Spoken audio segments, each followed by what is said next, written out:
Hey, it's Rose. Before we start today's episode, I just want to ask you a quick question. How do I sound? Do I sound maybe better than I did last season?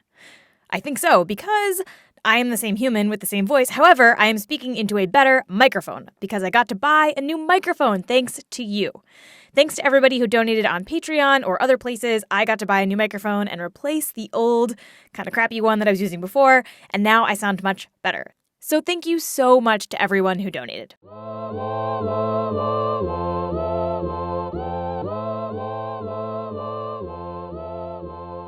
Okay, hi, I'm Rose, again, and welcome to Flash Forward. Flash Forward is a show about the future. Every episode, we take on a specific possible or not so possible future scenario and try to really overthink what it would be like. We always start with a trip to the future to hear what's going on, and then we jump back to today to hear from experts about how that future would really go down. Got it? Great. Today, we are not going very far. We're going to start in the year 2020.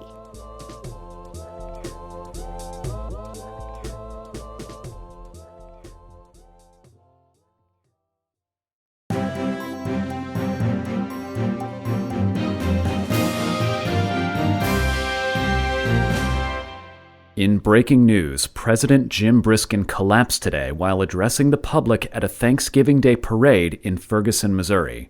Medics were on the scene immediately to whisk the president away. So far, there's been no word on the president's condition, but we'll update you as we can.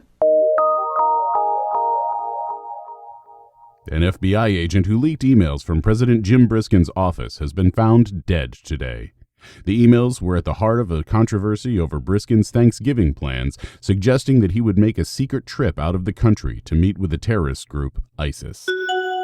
Runners in today's Alameda Turkey Trot got quite the surprise when President Jim Briskin lined up at the starting line. The president stopped along the route for photos before heading to his childhood home for Thanksgiving dinner. President Jim Briskin spoke to a historic crowd in Washington, D.C. today before sitting down for Thanksgiving dinner with the First Family. President Jim Briskin landed in Iraq today to meet with members of resistance forces stationed there. The president has faced backlash over his choice to conduct this trip on Thanksgiving rather than postponing the meeting. Is Thanksgiving canceled? In a recent interview, President Jim Briskin expressed his desire to nix the holiday from American calendar, saying he would be doing nothing to celebrate and would not be eating the traditional turkey dinner with his family this year.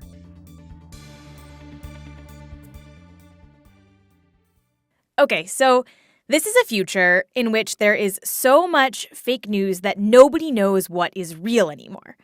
I've actually had this future on my list of futures to do for a while now, and it recently became very relevant. So here in the United States, there was just an election. I think you probably are aware of that, even if you don't live here. And in that election, there was a whole bunch of weird stuff that happened, which we won't get into all of, but one of the weird things that happened was that fake news became a really huge problem. According to a recent BuzzFeed analysis, fake news stories were actually shared on Facebook more than real news stories.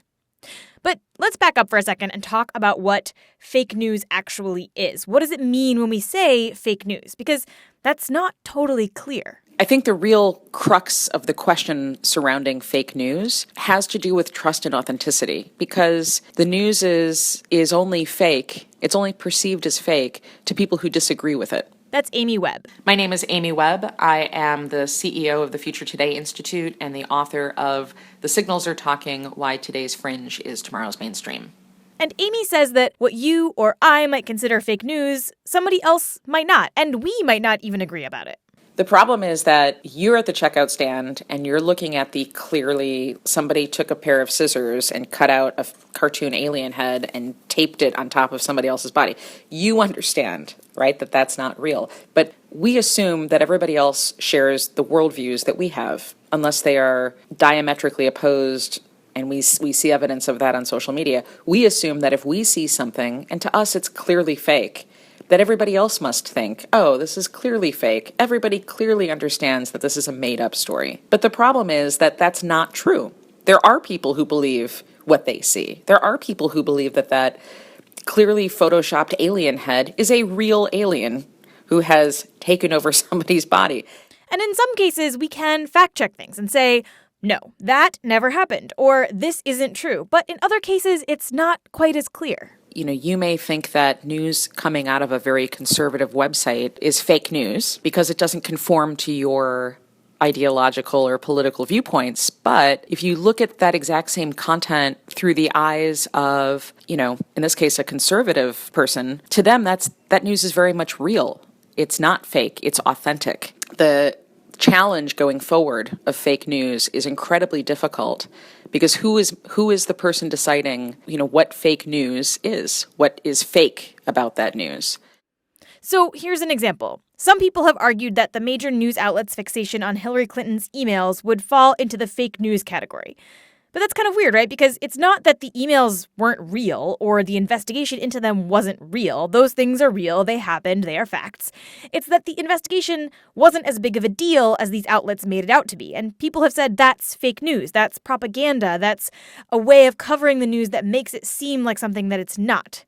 People have pointed out that the major news networks in the United States spent more time covering Hillary's emails than all of the policy positions of all of the candidates combined, which is kind of wild. And since the emails were the main news story of the campaign, you also got a bunch of stories about those emails that were objectively false. So getting back to that BuzzFeed analysis of fake news stories that outperformed real news on Facebook, 3 of the 5 top-performing fake news stories had to do with Hillary Clinton's emails. So here are some examples. WikiLeaks confirms Hillary sold weapons to ISIS, then drops another bombshell. Breaking news. Here's another headline. FBI agent suspected in Hillary email leaks found dead in apparent murder-suicide. But Amy's point is that, we can sit here and fact check and say, okay, those things didn't happen. That's not based on reality. But for people who believe that, say, Hillary Clinton is the most evil human being on the planet, these stories confirm a worldview. They feel true. They have a kind of truthiness about them, as Stephen Colbert would say. Now, sometimes I think it can be easy to just say, oh, this is just online internet stuff. It doesn't really impact the real world. But before you go down that road, I want to give you a counterexample.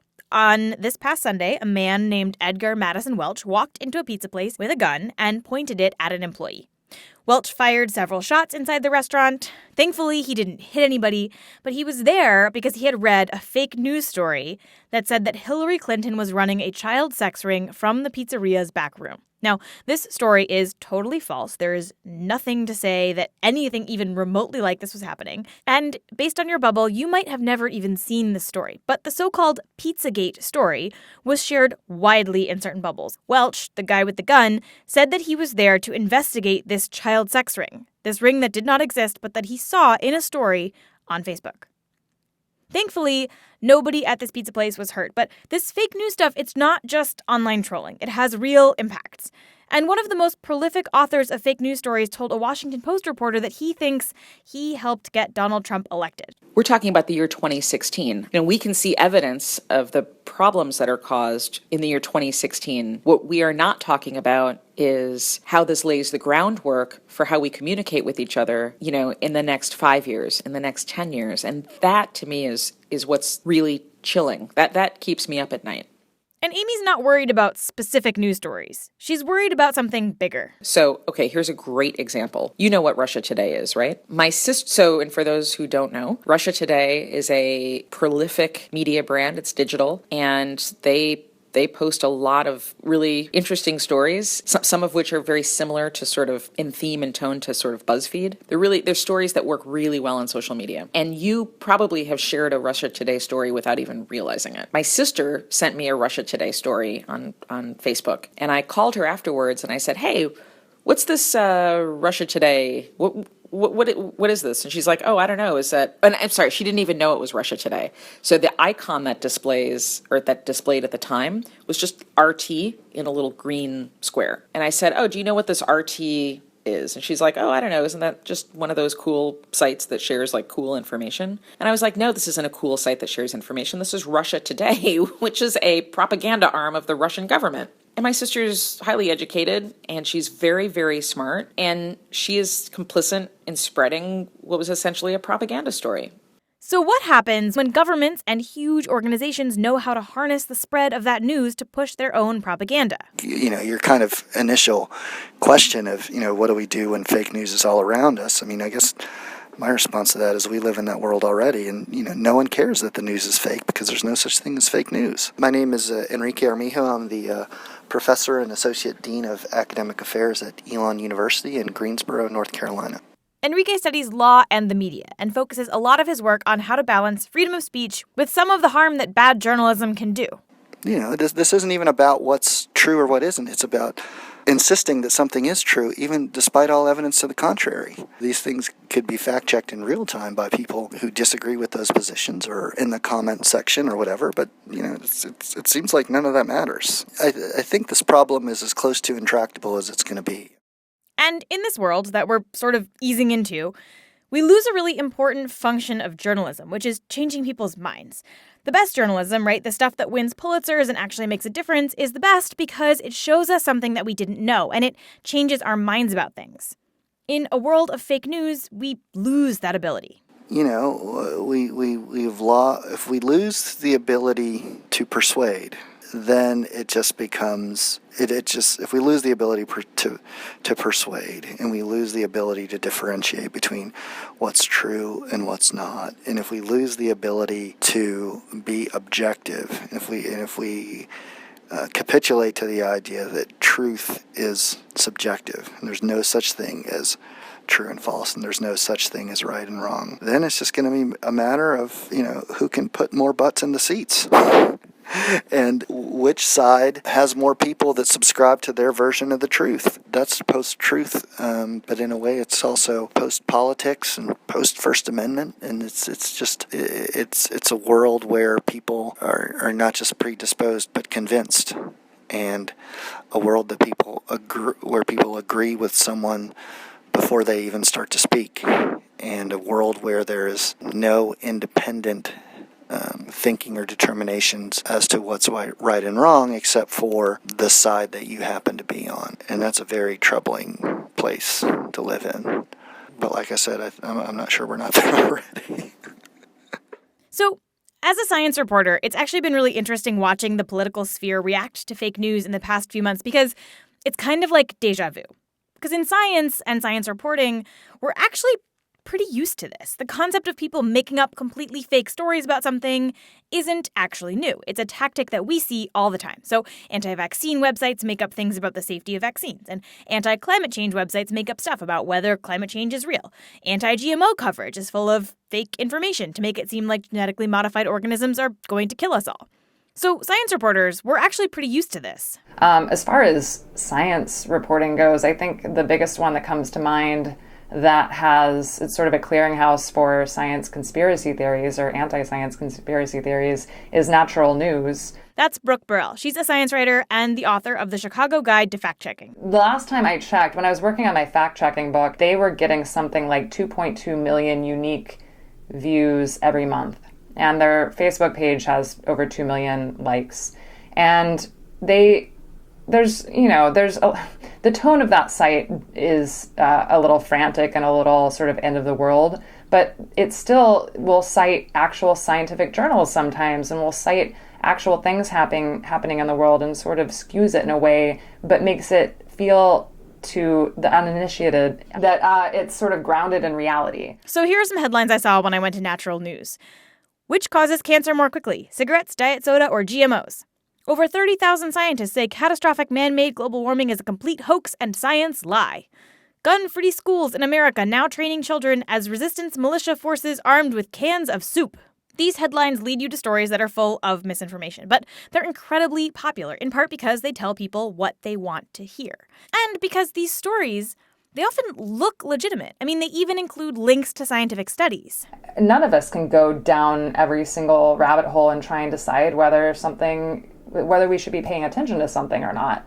Assessing the quality of the scientific information on a website, that's getting increasingly difficult, not only because people won't necessarily know how to assess that scientific information anyway, but because we're also seeing this proliferation of predatory scientific journals that are publishing scientific papers that aren't really that high of quality. There's this set of scientific journals that don't really do any vetting at all. You just pay them money and they will publish your paper without checking it in any way. These journal articles also look super legit. They'll have an abstract. They'll have, all of the pieces of a scientific journal article. They come from scientific journals that have very official sounding names, but in reality, people are paying huge sums of money to publish their work in there. And so then you also have all these articles, highlighting that work, and someone who doesn't know that journal article is actually part of this system of predatory journals is not going to be able to assess necessarily that, they're just going to say, a scientist said this, and it must be right. Now, you may or may not have ever seen a natural news post on Facebook or Twitter. It kind of depends on what your social media experience is like overall and how well you've curated your little bubble. For those within the natural news bubble, these stories are shared all the time as fact. For those who think natural news isn't a credible source, you probably never see these stories because you've trained Facebook not to show them to you. And this is what people call the filter bubble, right? You've told Facebook what you like and what you don't like, and it has learned what to show you.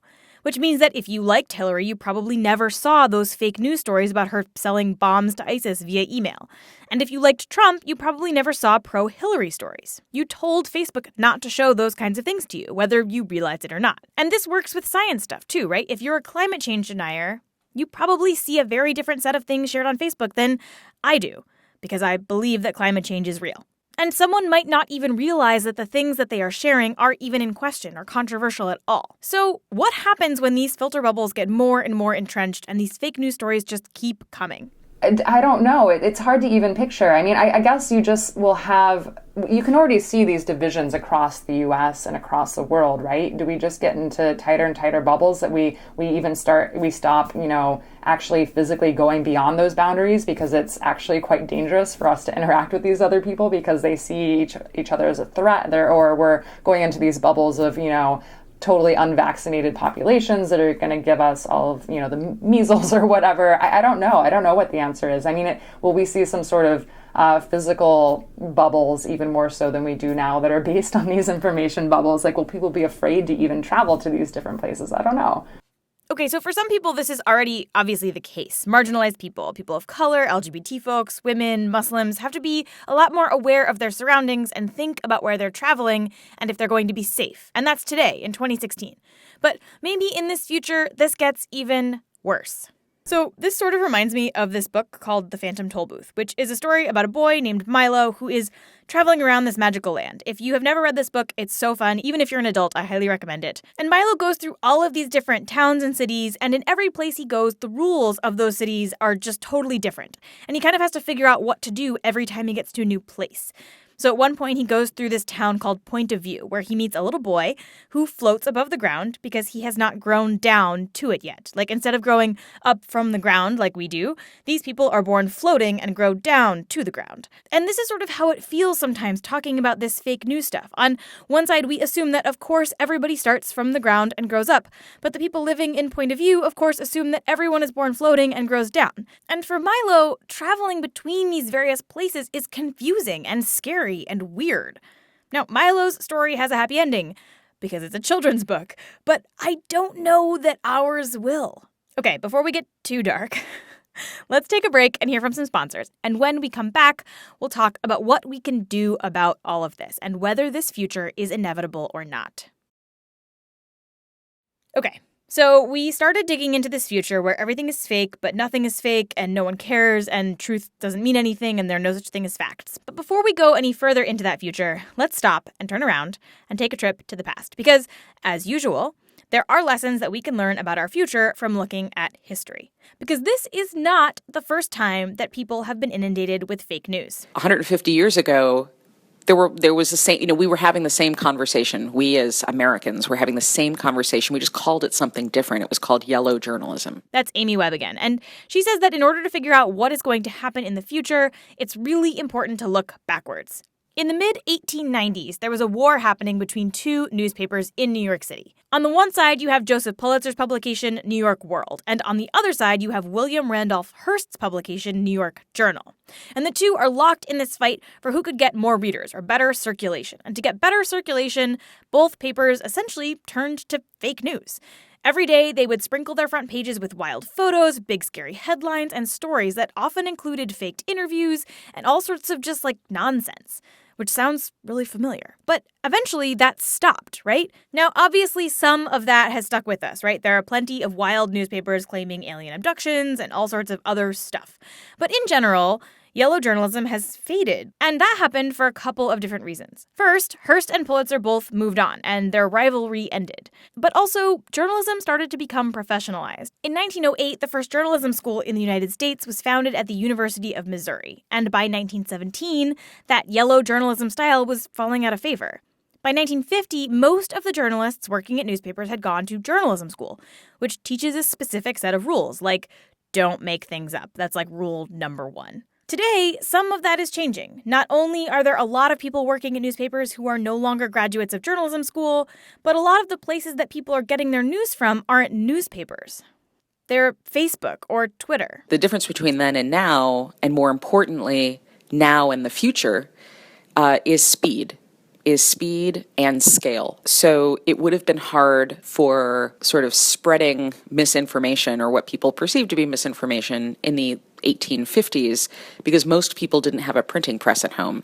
In the year 2016, most people who want to have access to social media tools and they can engage by reading the content or by creating misleading content or making it up or by sharing it. Where we're going next, I think, is infinitely more challenging because of the addition of things like machine learning algorithms and advanced tools which will, in effect, create the content for us and share it to us in ways that I think, again, like when we think about trust and authenticity, this is a really, really hard nut that's going to have to get cracked pretty soon. Now, it might be tempting to point at the end of yellow journalism and say, well, we just need to professionalize journalism again.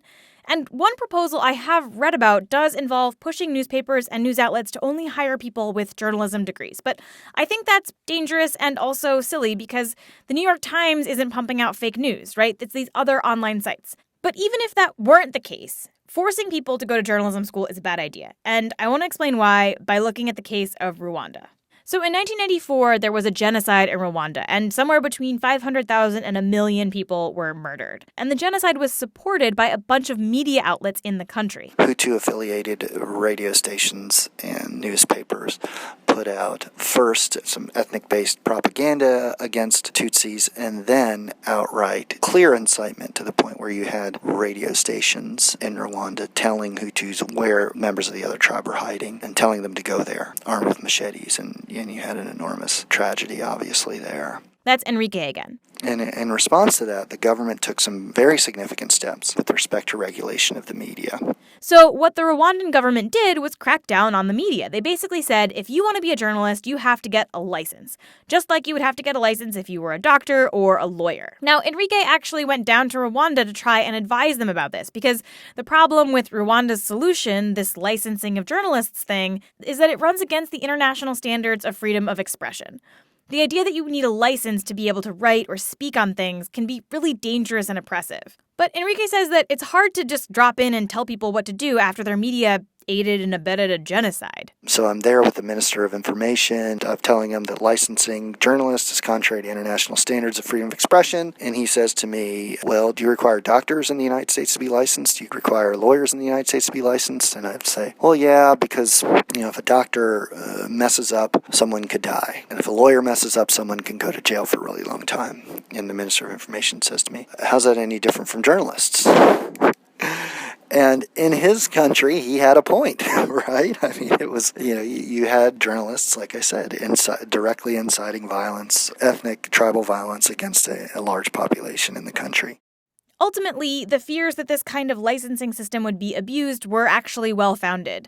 Paul Kagame, the current president of Rwanda, has used the laws to suppress media inside the country. In 2014, he suspended the BBC after they aired a television documentary about the Rwandan genocide.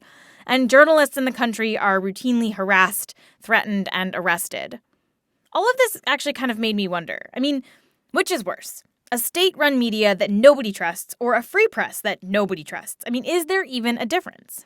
I think if I were forced to choose between official truth and no official truth, I think I would take no official truth.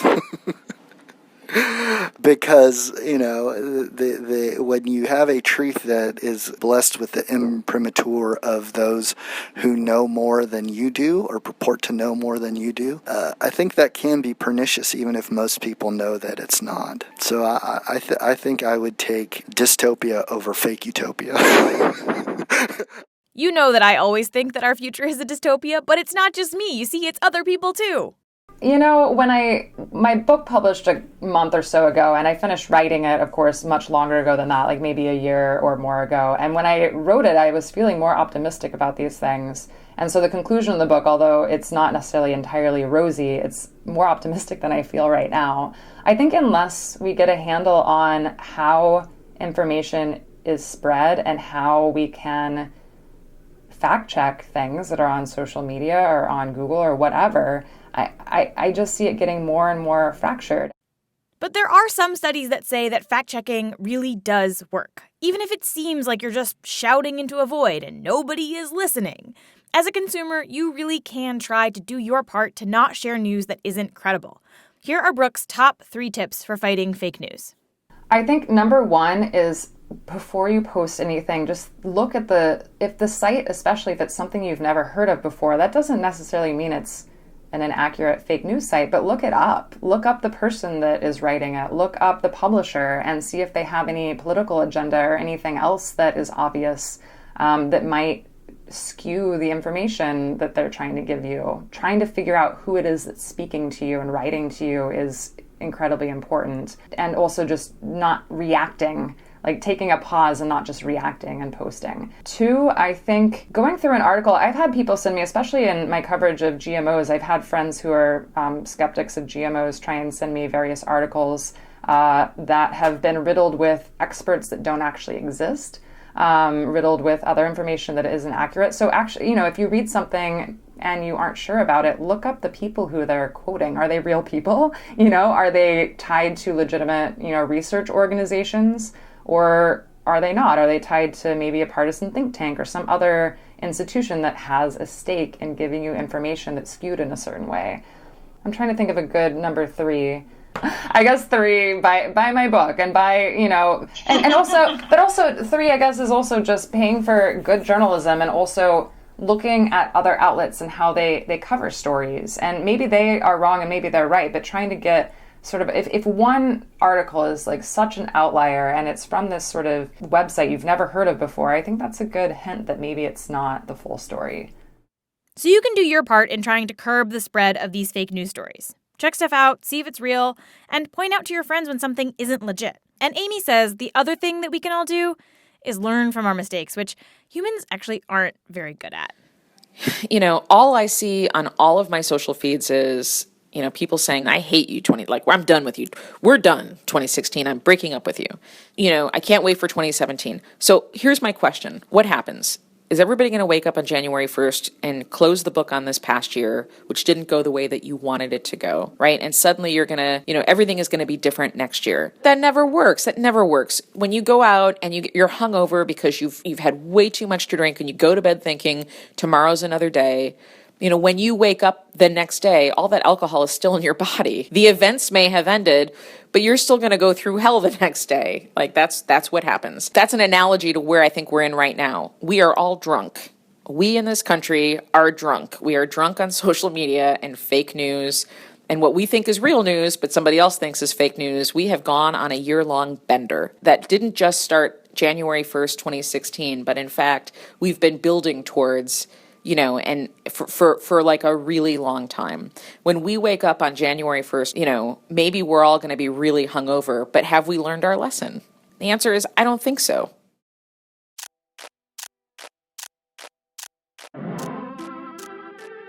That's all for this episode. Was it actually all fake anyway? Who knows? Maybe I made all this up. Truth is a myth. Nothing is real.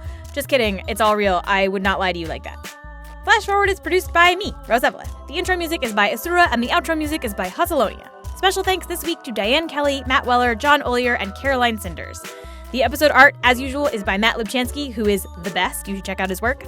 If you want to see links to studies and stories I referenced in this episode, go to flashforwardpod.com, where I will post a reading list. If you want to suggest a future that we should take on, send us a note on Twitter, Facebook, or by email at info@flashforwardpod.com. I love hearing your ideas, and I try to get back to everybody. It just might take me a little while. And if you think you've spotted one of the little references that I've hidden in this episode, email us there too. If you're right, I will send you something cool. And if you want to support the show so that I can buy things like this nice microphone, doesn't it sound so good? There are a few ways you can do that too. We have a Patreon page where you can donate, and if that's not in the cards, you can just head to iTunes and leave us a nice review or tell your friends about us. Spreading the word about the podcast is actually like the best thing you can possibly do. Okay, see you in the future for a new future. Does that work? I'm trying a new tagline for the end here, which I'm sure no one actually listens to the end of. Let's try that again. See you in the future for a new future? See you in the future for a different future. Okay, I'll see you next time. Bye.